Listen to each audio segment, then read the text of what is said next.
teaching, and he was in his speaking, he was saying, if you're so annoyed with somebody, you want to pull out their toenails and shove it in their eyes. And I thought it was so funny. I laughed. For some reason, it came out last week. I'm not really aggressive, but I thought it was a funny thing to say at the moment. But revival begins in the heart. Revival, what's in here, starts flowing out, and it comes into our daily life. Last week, I spoke about guarding your heart. Let God search our hearts. Sometimes it's good to just do an internal search. So what's in here? What's going on in my heart?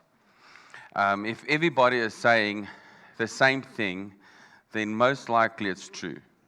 If you've been like this for a while and you're like, no, I'm not, most likely there's some truth behind it. And it's good to sometimes do an internal search. I once spoke to somebody, and I put my foot into it. But I said, you acted out of character. And because that's not normally who you are. Yeah, that I get slaughtered, that I get my toenail shoved into my eye. Because it did feel like that. It was the weirdest thing. I'm like, but everybody is saying it. So are you the only one that cannot see this? Clearly they're not. Still today they didn't apologize to me. But anyway, kind of cutting me off. But I'm like, we have to sometimes do a bit of an internal search inside of us. And it's good to do that because God is after our hearts. And we need to allow Him to transform our hearts.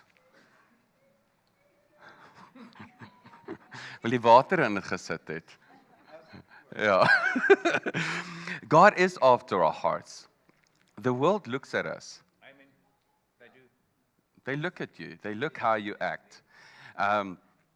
When you're at your work, if you proclaim, I'm a Christian, all eyes are on you. Yeah. Believers and non-believers. They see how you act. They see how you respond. Yeah. And the righteous fall 7 times, but stand up. Yeah. The wicked fall, and they stay in their calamity. And it's interesting, it says the righteous fall 7 times, meaning every time they stand up. Doesn't mean they don't fall. Yeah.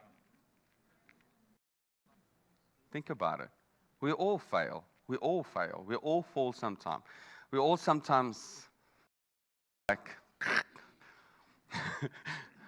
but it's a standing up that testifies of who God is and His goodness. Yes. The righteous fall 7 times. They do fall. But when they stand up, people will look at you. You really believe what you preach. Yeah. You really believe in God. You really believe in the goodness of God. It's in the standing up that testify of who God is and that He is King of your heart. We hunger for Him with our whole heart. You're here today and you're serving God because you are desiring more. There's a desire inside of to know Him more. That's why you do spiritual acts. That's why we're coming to church even on this wonderful cold day. And, we spend time in the Word of God because we want Him to transform us. We want Him to transform our hearts. We've got a desire to be more like Him. His ministry, how He acted. When you do something inside of you, and I've said it before, when you feel inside of your heart goes, because it means it's a good thing you're feeling that, because it means God has transformed your heart. When you feel like, I shouldn't have, you're like, yes, you shouldn't have. But it's a good thing, because the Holy Spirit has been working on your heart. Sometimes we're so hard on ourselves. We condemn ourselves so much when we do mess up. We feel like we are our worst enemies. And we feel so bad. You should turn that around. And that's what I'm going to speak about later on. We should turn it like, thank you, Jesus, that I'm feeling this way. Thank you, Jesus, because it means that you have transformed my heart. Thank you, Jesus. This feeling I'm feeling is because the Holy Spirit has been working on my heart. He has been changing me. Instead of going and throwing dust all over you and heaping yourself with condemnation, guilt, and shame, you should be like, thank you, Lord. Yes, I'm feeling this because you've been working on my heart. What a different approach to have. He's been working on your heart. He's been transforming you. More and more, you're looking like Jesus. More and more, you start talking differently. More and more, you start acting differently. More and more, there's things changing in your life. Now, when we got saved, that's just the beginning. Romans 8 says, the whole creation is moaning and groaning for the sons of God to be revealed. For the sons of God to be revealed. That doesn't just naturally happen. That is on a working, continuous process.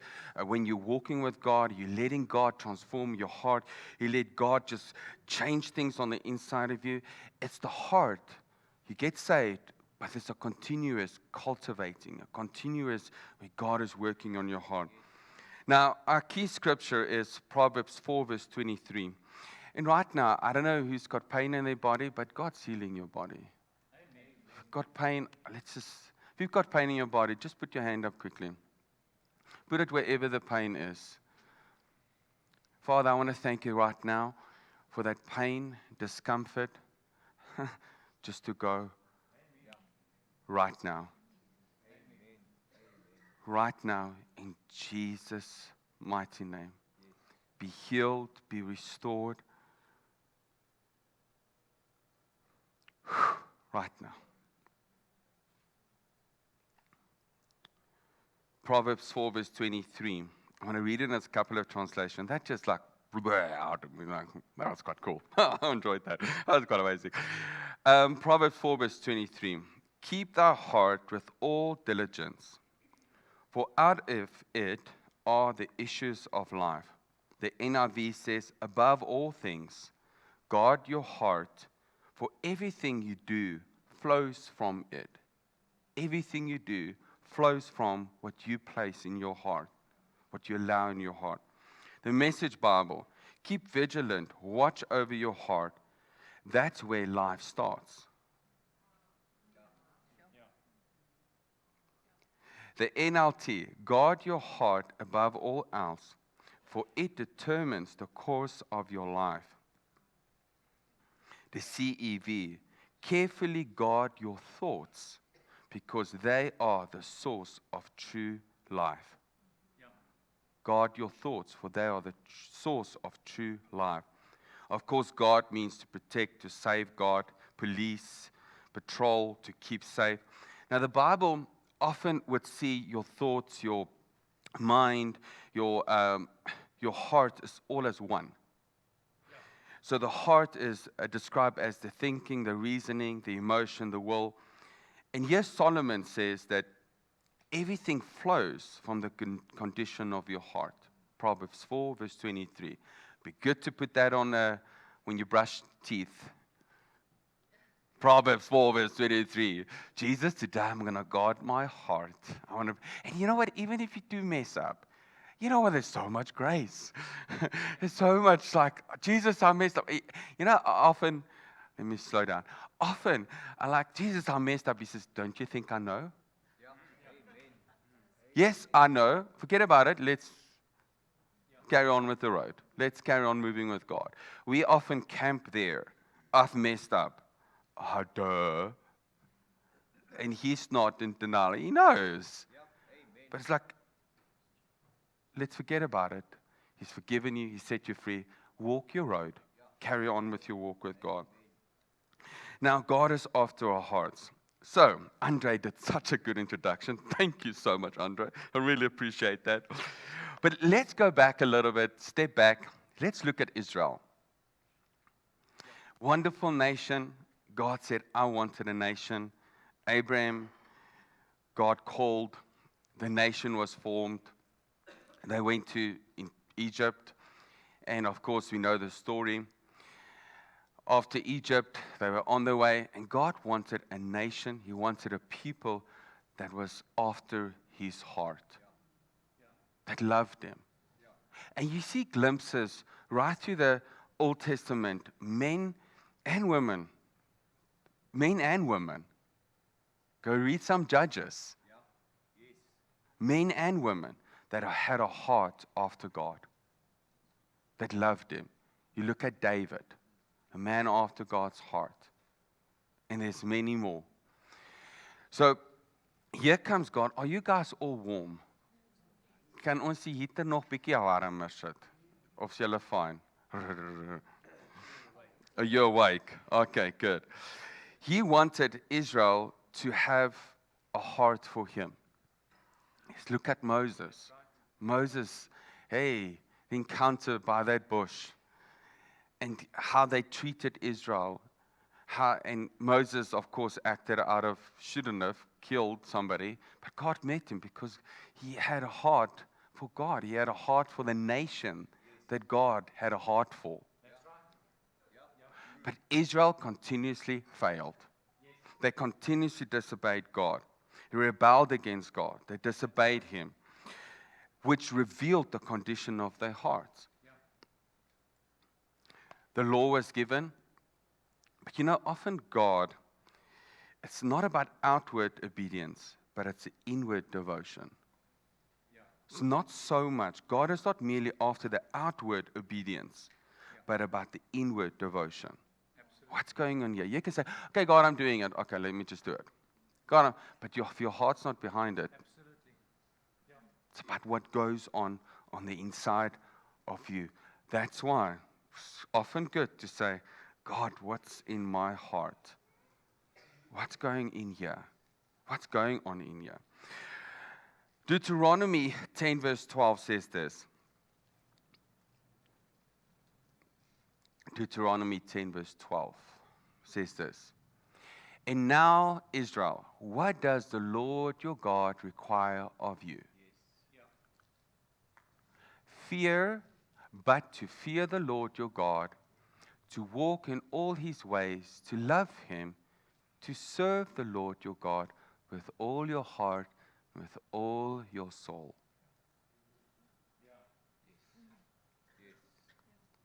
It hasn't changed.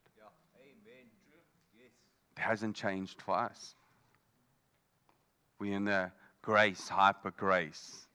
It hasn't changed. Love shows. You love God. You walk after God. Your life shows it. Deuteronomy 6 verse 5. No condemnation. Let's lift up like God. I love you. I want to just experience your love. It's amazing. When you experience His love, it just changes you. Who of you experienced God's love? Every person you have experienced God's love. You cannot be the same.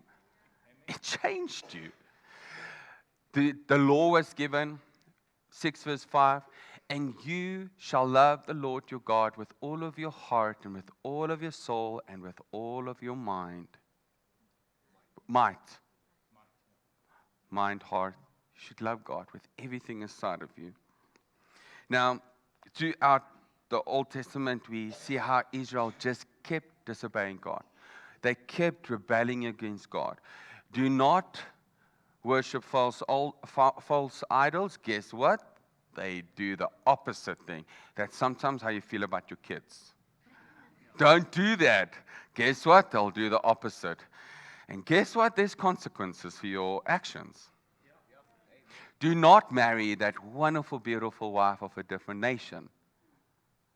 Guess what? They end up doing it anyway.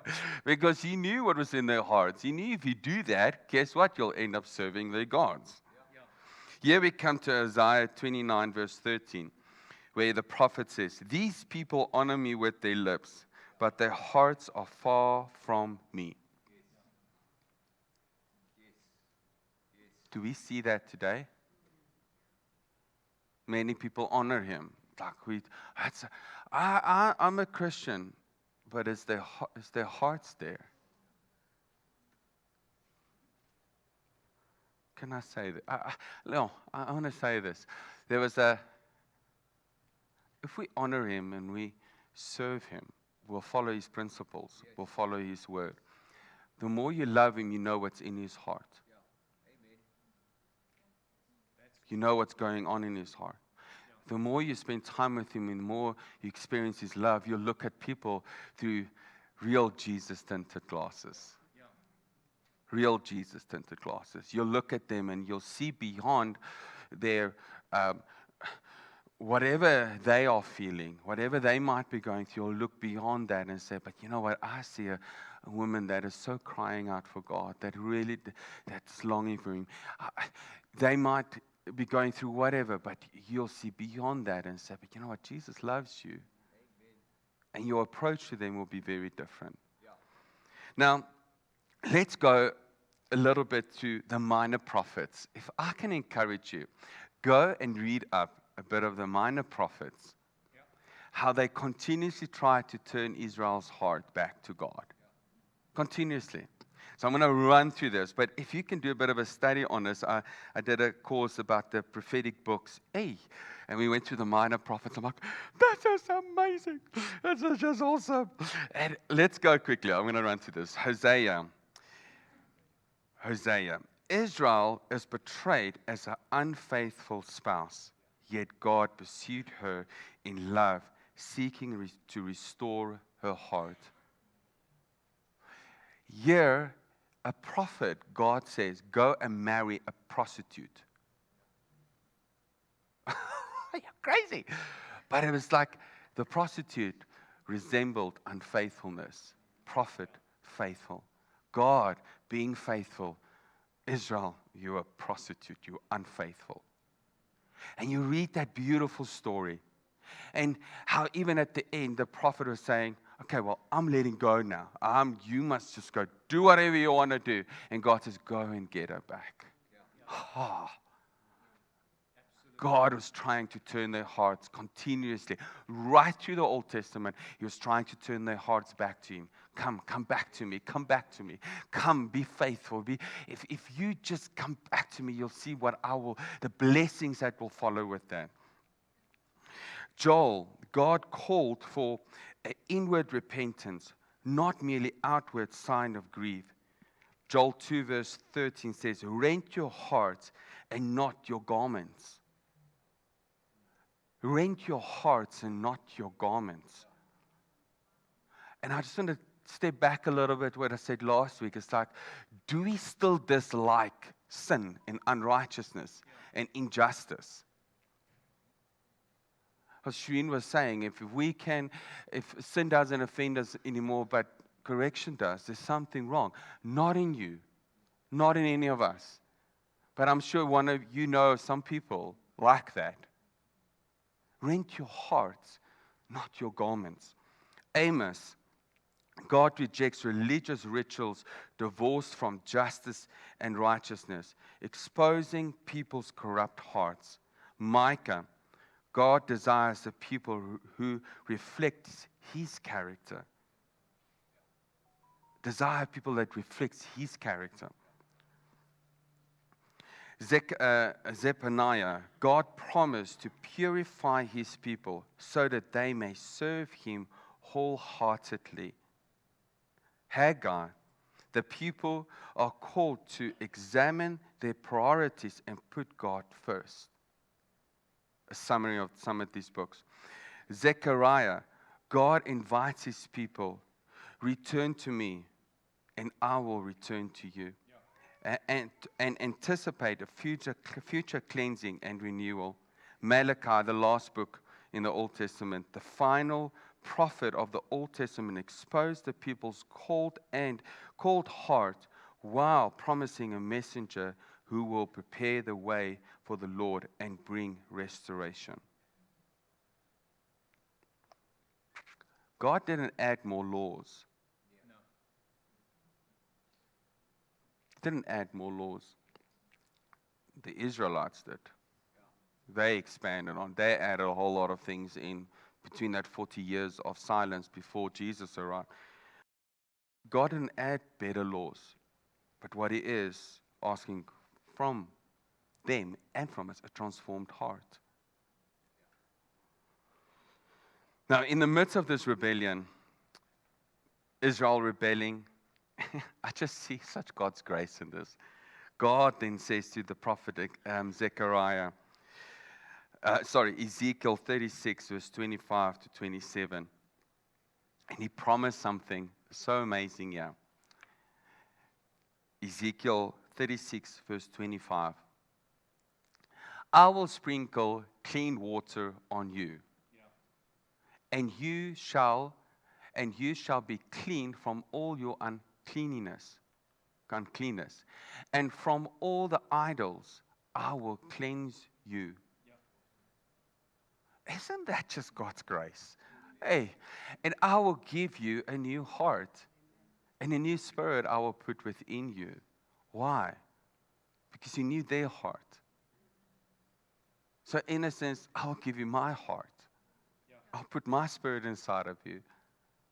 And I will remove the heart of stone from your flesh and give you a heart of flesh. When last, I'll speak about it next week. Have you prayed? Say, God, take any stone heart out of me. God, take out any stoniness or any hardness in my heart. Take it out. Give me your heart. I think that's a good prayer to pray. That's a really good prayer to pray. And I will put my spirit within you and cause you to walk in my statutes and be careful to obey my rules. Now we see this fulfillment of this word. Jesus sitting with Nicodemus in John 4, verse 5 and 6. Jesus answered,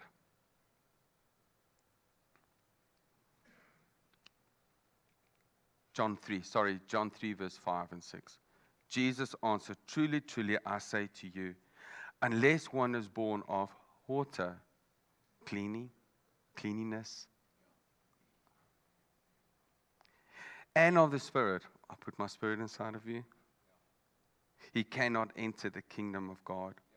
That which is born of the flesh is flesh, and that which is born of the Spirit is spirit. Here Jesus says, you need to be born again, Nicodemus. I'm going to read this. God was never merely after Israel's obedience. He was after Israel's heart. Their repeated rebellion revealed that the greatest problem was not the law they received, but the heart they possessed. Israel's failure created the longing for one whose heart would perfectly obey the Father. Jesus came as the faithful Son, and through him, God gives us the new heart he promised. Because of Jesus, we can have this heart. So Jesus is the true Israel with a perfect heart. Jesus is the true Israel.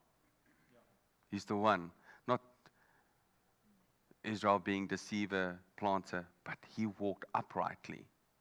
And you saw it right through Jesus' ministry. And you see it how how he ministered. The very things Israel continuously disobeyed in and rebelled against, Jesus came and just fulfilled. Continuously. You see, even when Israel, and they passed through the Red Sea, which was the baptism within Moses, here comes Jesus, he's baptized in the Jordan. For 40 years in the wilderness, they were tested. Jesus tested 40 years in the wilderness. We see how Israel just complained, disobeyed. Here comes Jesus, he trusted and obeyed. Israel failed to love God. They failed to love God. But Jesus loved God perfectly. Jesus embodied what Israel was always meant to be. Where Israel's heart failed in test, Jesus' heart passed it perfectly. He is the faithful Son, the true Israel, and in him God gives us a new heart we could never produce ourselves. You know, when they speak about, I don't know if you've seen this, when the fruits of the Spirit, and becomes like this slogan, like, and sometimes the fruits of the Spirit, you cannot produce the fruit of the Spirit out of your own. Just, love. Okay, well, next moment you experience something. Is it love? Then love don't come out. Something else comes out. Patience. Oh, well, just drive on our roads. Potholes. Long suffering. You cannot produce any fruits of the Spirit through your own effort and own way. You cannot. Jesus had a heart fully given to God. Now, through Jesus' ministry, we see his heart. We see how even in John 4, verse 34, my food is to do the will of him. John 4, verse 34. My food is to do the will of him who sent me and to accomplish his work. Here we see Jesus' heart. The true Israel. John 8, verse 29. I always do the things that are pleasing to him. John 8. And he who sent me is with me, and he has not left me alone, for I always do the things that are pleasing to him. Do you see Jesus' heart? We follow his ministry. We follow his model. He is our model.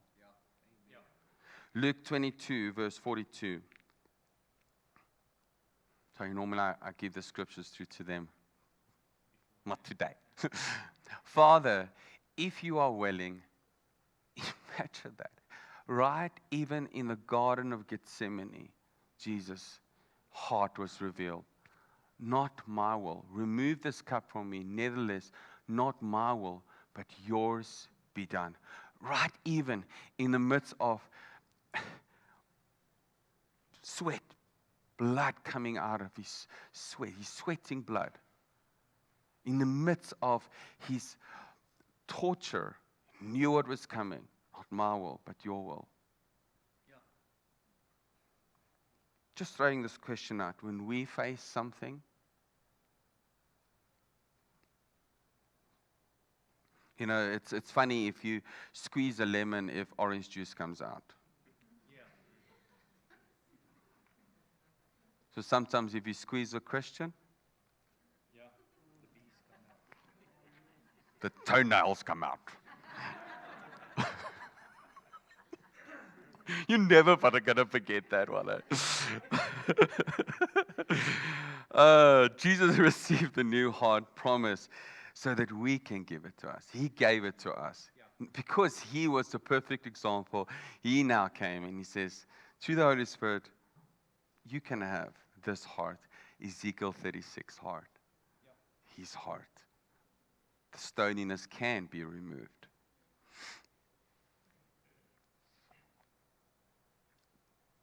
Because of Jesus' ministry, death, and resurrection, the gifts of the Holy Spirit, we as believers have received a new heart.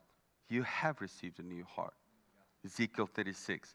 Beautiful Jeremiah 31, verse 33. God's law was written on the hearts. God's law. Guess what? His law is written on your heart. You could only fulfill the law because it's written on your heart. It becomes natural. They failed. They failed at every single one. But because it's written on your heart, guess what? I love God. I love my enemies. I honor my father and mother. Because guess what? The law is written on your heart. It's not just the exterior do's and don'ts. Because guess what? Like the fruits of the Spirit, you'll fail at every single one of them if you try to externally try to do it. But if you say, God, that law is perfect. The law is perfect. And that law is written on your heart. Malachi 4 verse 6, a heart turned back to God. The last book of the Old Testament, it says, and I will turn, Malachi 4 verse 6, and I will turn the hearts of the fathers to their children, and the hearts of the children to their fathers, lest I come and strike the land and with a decree of utter destruction. I really believe with all of my heart that God is restoring the father figure.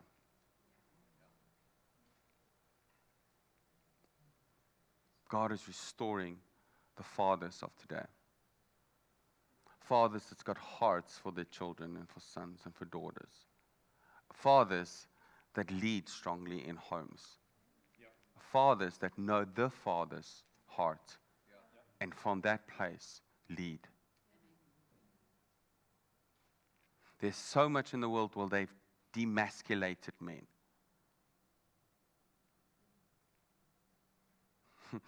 Sorry, let me just keep my thoughts to myself now. But men aren't men anymore. Society has stripped men of their authority. And yes, a lot of them have abused it, but now I'm saying and I'm prophesying that God is raising godly men of God that will lead strong. And people's view of men will start changing more and more and more, where men will stand up and lead strong. And God is restoring the family picture. God's restoring it.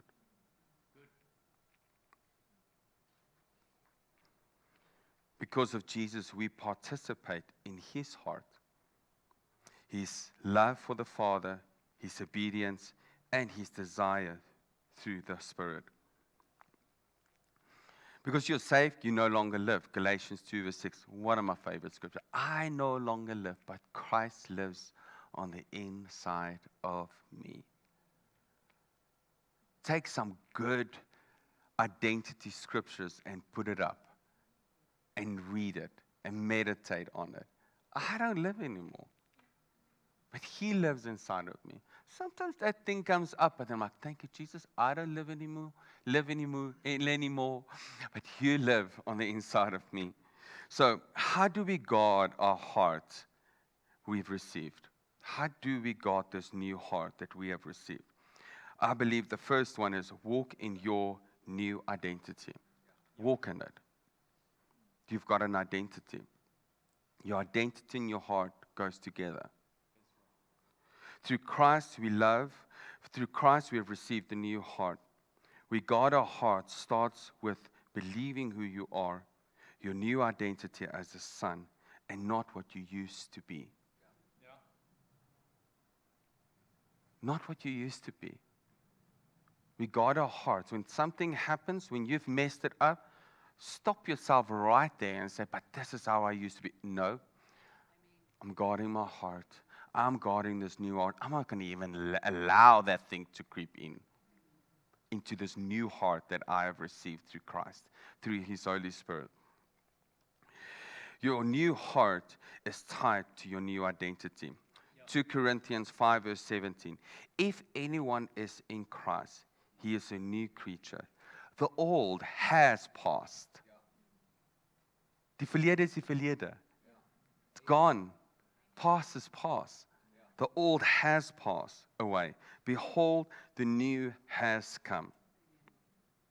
Guarding your heart means to refuse to live as if you are still the old you.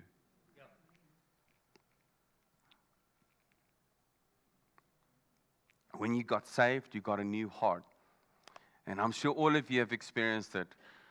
And I remember a story Prophet Kobus explained once, where he was naughty. The next moment, he got saved, preaching the gospel, going for it, and just the next moment he gets a lawyer's letter. He has to appear in court. And so he's like, wow, why? So he ends up in court, and kind of the story, but anyway, and they said, you are accused for stealing a car radio. And he's like, I never did that. He could not remember that he ever did. He refused. It's like, I'm sorry, you've got the wrong Kobus from Rensburg. There's maybe somewhere else, but that I did not do. I did not, and he refused. He refused to accept the charges. And as they're carrying on, suddenly this old man thought came back, you did. You did do it. But God so transformed that he couldn't remember. And the guilt and the condemnation and the shame that came with it. And he said, I'm really sorry. I'll pay the fine, whatever the outcome was. Imagine being so transformed that someone's like, what are you talking about? I never did it. Not being in denial. If you did, if you remember it, repent about it. But imagine your mind so being transformed and changed that I really do not remember that. Yeah. And guess what? It can't be. Yeah. But sometimes those old things come back. And you know what comes with it? Condemnation and guilt and shame and all those wonderful things. And guess what we do? We often camp right there. Protect your heart. Protect this new heart you've received. Say, I am forgiven. I am set free. I am called and destined. My old is gone and everything is made new. There was a lady, I don't know if you remember the story. Chloe started grade 2. They came to church once. We just came back from Buckhurst and Pastor John said, pick somebody to prophesy like he used to do often. I'm like, oh, Jesus, okay, quick. Who are you highlighting? That's quite funny. And so I saw them. And then called them to the front, gave them a word, and they couldn't fall pregnant. They tried everything. They couldn't fall pregnant. So prayed with them. They're saved now. They're serving Jesus. But because of what they did in their old life, this thing keeps hovering over them. We are saved. We are sanctified. But this thing it's like almost keeps a reminder of my old nature, of the old ways that couldn't fall pregnant. I said, man, get a name for your child. Get a name. God's going to give you guys a child. And so every time I would go there, she's not pregnant. I'm like, oh, Jesus, please help. And so 2 months went past, 4 months went past, 5 months went past. Every time I met her, I'm like, oh, God, I gave the word. It's what I felt. It's now up to you. Not that I could do anything about it anyway. But then by 6 months, she said to me, listen, I need to call. She called me aside and she said to me, a week ago, my husband was in the shower and he remembered the word. And then he said, okay, his name is going to be Thew. Guess what? Be pregnant. How God can take something, strip totally all the way, and God makes all things new. What is that thing that is still sometimes reminding you of your old life? Say, God, thank you that all things are made new. I am a new creature. Rick Godwin, he says, we are a new kind of species. They cannot figure us out. Like, this doesn't make sense. I am a new creature in Christ Jesus. The old is past. Everything is made new. So they've got 2 kids today, which is awesome. Ephesians 4 verse 20 says this. But that is not the way you learned Christ. Verse 21. Assuming that you have heard about him and were taught in him. So some questions, I read that, it's like, okay, well, the way you're acting right now, you were with him. We assume you were with him, but clearly you're not. So something as truth taught in him as a truth as in Christ. Verse 22. Put off the old self, which belongs to your former matter of life and is corrupt through its deceitful desires. And to be renewed in the spirit of your mind, verse 24. And to put on the new self, created after the likeness of God in true righteousness and holiness. Your identity shapes your motives, shapes the motive of your heart. Before Christ, you just thought of yourself. You just thought of your success. You just thought of your pleasures. You just thought of things. You were controlling things. Just think of it, but before you became a Christian, you know who you, horrible person you were. I don't want to heap condemnation on you right now. But in Christ, we are a son and daughter. We are accepted. We're loved. We're forgiven. We're empowered. When we know our identity, our motives begins to change. Sometimes just look a little bit, what is my motive behind this? Why am I doing this? Is my motive my old nature, or is my motive Christ? Is what I'm doing driven by fear or anxiety? Or what is the motive of the heart? Or is it like, no, I'm not going to go there. I'm by faith. By faith. We're secure in identity. We don't manipulate. We don't perform, pretend. You know, sometimes you don't have to defend yourself. Your motive is Christ and it's right. Why defend yourself? Jesus never did. Yeah. Jesus never defended himself. He just got them more angry because they couldn't get anything out. They couldn't get the reaction they were hoping to get out of him. You don't have to prove yourself to anyone. Guarding your heart means checking, am I acting out of my old nature or my new one? Use scriptures to reinforce your identity. John 1 verse 12. But in all I do, but to all who did I receive, my word. But to all who did receive him, who believed in his name, he gave the right to become the sons of God. Romans 8 verse 15. You have received the spirit of adoption, crying, Abba, Father. So every day when you wake up, you guard your heart by reminding yourself, Christ lives in me. I am his. I'm not what I used to be. I have a new heart and a new spirit within me. You are a new creature in Christ Jesus. Say, I have a new heart inside of me. The old is gone. Protect this heart with everything on the inside of you.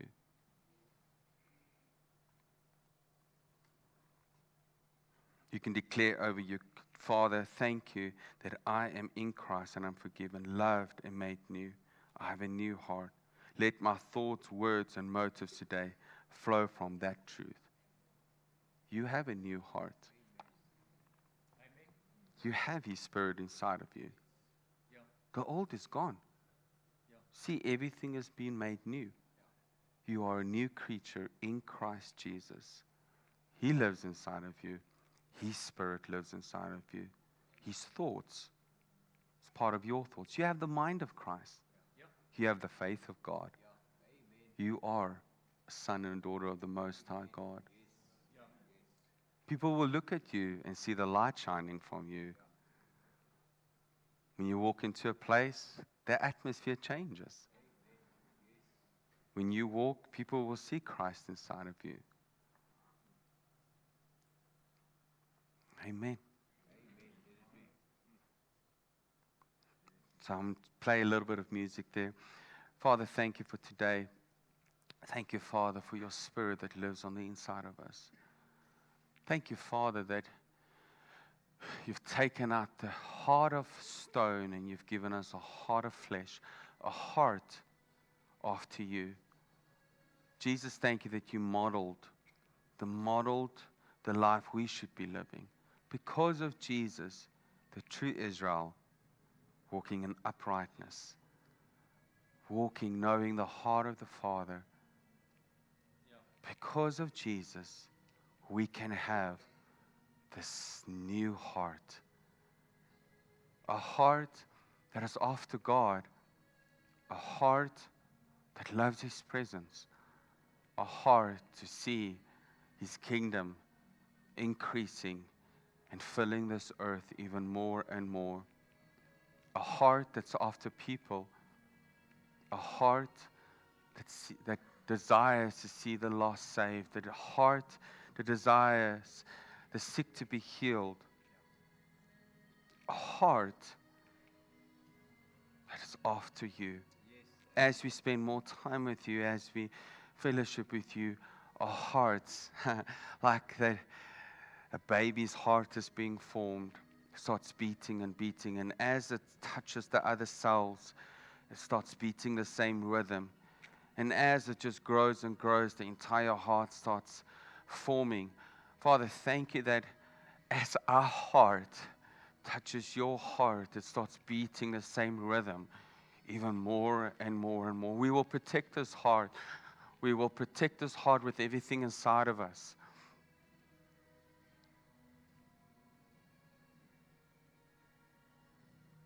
Thank you, my Jesus. Brasusibel dias, besofredoe, Brasul brandhele, merdios brahada seraclente. If there's any hardness in your heart, say, Jesus, take it out. Take out the stone. Just take out the stony heart. Give me a heart of flesh. Beats the blood of Jesus. Ujompe hebesal bratarado. Nor narrader nerete rete ma fulumombo. Unforgiveness hardens hearts.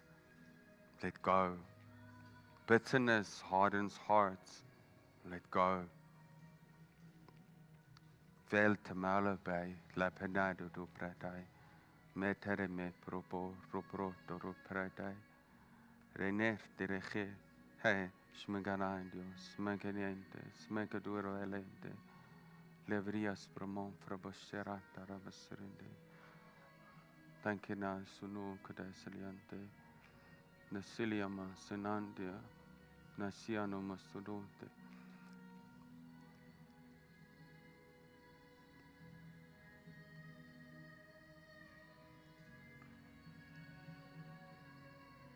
Thank you, Jesus. Thank you, Father. I want to pray for this couple, Father. I want to thank you for this awesome powerhouse. Thank you, Father, for your hand upon their lives, Father. Thank you that what's in their heart and what they desire of that of the kingdom, they'll start seeing, manifesting even more and more. Father, I want to thank you for breakthrough. Oh, yes, breakthrough in their lives right now. The struggle is over. The rest in His presence, the rest in His finished work, knowing that He's in control. You will see it just manifesting right in front of your eyes. Father, thank you for the blessing of God that rests upon them. Oh, yes, yes, the better days. More and more is to come. The better days are right in front of you. Oh, yeah. Get ready for the overflow. Overflow of finances. Overflow. Oh, you've been faithful. You have been walking this road. Yes, it's been hard. Yes, it's been a plowing. But God says, I'm calling you into a rest, a supernatural rest. Things inside of you, things around, it might start falling and might look like, oh my word, this is just too much. But in the midst of this, you'll find a peace that will surpass all understanding, a rest that will be so supernatural because you'll know God is in control. Yes, my hand is upon your kids. My hands are upon both of your boys. Oh, what mighty men of God. There's been many prophecies and many stuff spoken over them. And God says, I've got them. And yes, they're walking the road. And they might think what they're doing right now is what we want to do. But God says, I'm directing their path. And I'm directing behind the scenes. And I will protect and guide and lead them. Oh, yes, you'll see the blessing.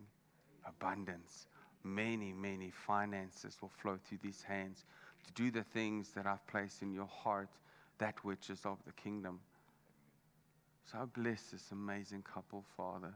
Oh, Shibliandre, Rebersti Rebor, Broderendre, Eruchis Racharia Surumakranante, Dendashti Abarte Resrimundo. Women of God, that's who you are.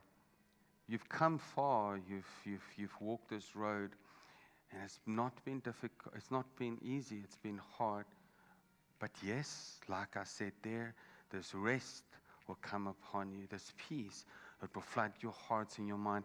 Yes, there's things in your heart that's burning, and you say, God, when, how, what, how's it all going to come into place, and how's it all going to come to pass? God says it's not for you to worry, it's not for you to be fearful about it or try to figure it. I will figure it out, and I will make it all come to pass. You've got a vision, you've made it plain to me, and you'll see it will come to pass. Yeah, there is going to be some shifts and change, but it's going to come so naturally. It's going to come so, like suddenly you'll see it just happening right in front of you. Oh, breakthrough, breakthrough, breakthrough. Yes, ministry. Ministry is so in your heart. Yes, there's business, but there's also ministry. You're going to find yourself even more and more speaking to many people that have been through the same that you've been through. And so be open for it. Don't put yourself down and I can't, but God says you can. You can. I will give you the wisdom. I will give you the insight. I don't know, but I see something that you can be studying a little bit more. God's not done. There's so much more. He's going to start equipping you, and He's going to start shaping you. He's going to start just lining things up for what He's placed on the inside of you. So, Father, thank you. Oh, favor of God will rest upon you. Oh, you will get in touch with people. Like I see just like people said that could never have happened, God, but because of my favor that rests upon you, you'll bring light. You are light in the midst of darkness. So, Father, thank you for this mighty woman of God, for your power to just rest upon her even more. Oh, get ready for at night when you sleep, where I will just share my mysteries and my hidden truths and my heart to you. Oh, yes. Dreams are going to increase. Dreams are going to increase. The prophetic is just going to stir within you like never ever before. Get ready, woman of God. Get ready.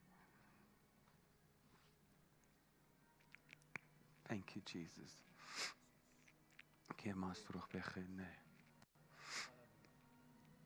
Wow. Whew. It's just such a beautiful presence. You can feel it, eh?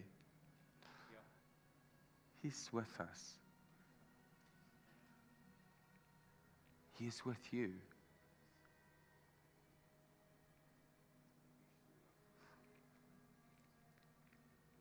That which have been burning in your heart, that which you have desired for, hungered and cried for, and have seen in many others, God says, I've seen it. Get ready to step into that. And when it comes, and when it starts manifesting, don't then step back and say, why me? Give it to another. Step into that. Step into that. And you'll see what I will do in and through you. I'll take you places. Places where my voice and my word, my spirit needs to flow. Places where I need to show my heart. And I will show my new heart that I've placed inside of you.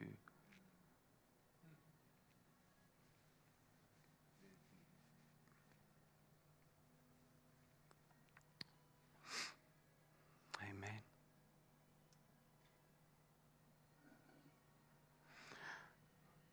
Have a wonderful Father's Day. If you need prayer, we're here in front. We would love to pray with you. Thank you for coming out on this wonderful cold day. And all the dads, you better not run out. We've got a wonderful selfie frame you're going to put your face through.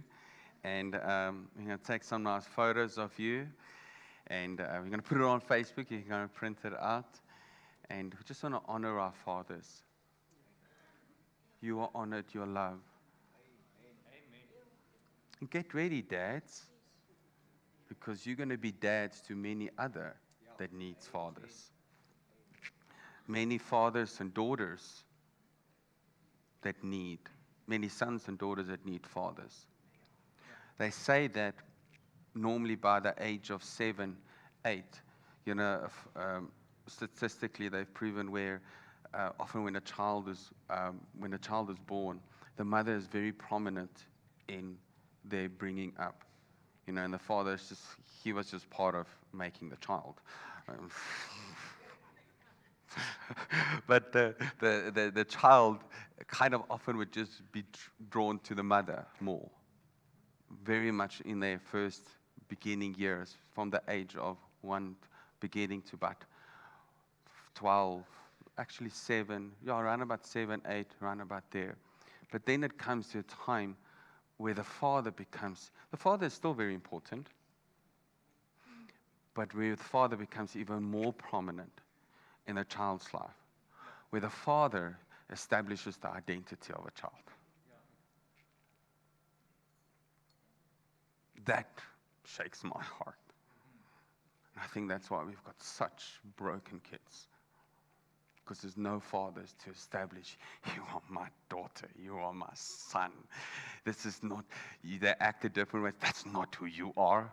Come on, you are a son and daughter of God. You are a man and woman of God. Often when I would fight with Nathan, I say, come on, that's not who you are. I know who you are. You don't act this way. That's not, come on, you are a man of God. Chloe, you are a woman of God. We establish and reinforce that identity within a child. I'm going to keep quiet now. Love you guys. Thank you so much for coming. Hope you were blessed. We're here to pray with you. If you need any prayer. And next week, Sunday, we've got that family fun day.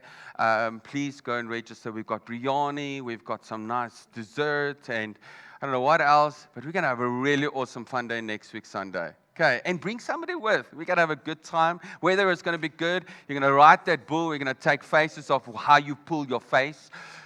Photos. Yeah, blessings. Love you. Have a good Sunday. And happy Father's Day.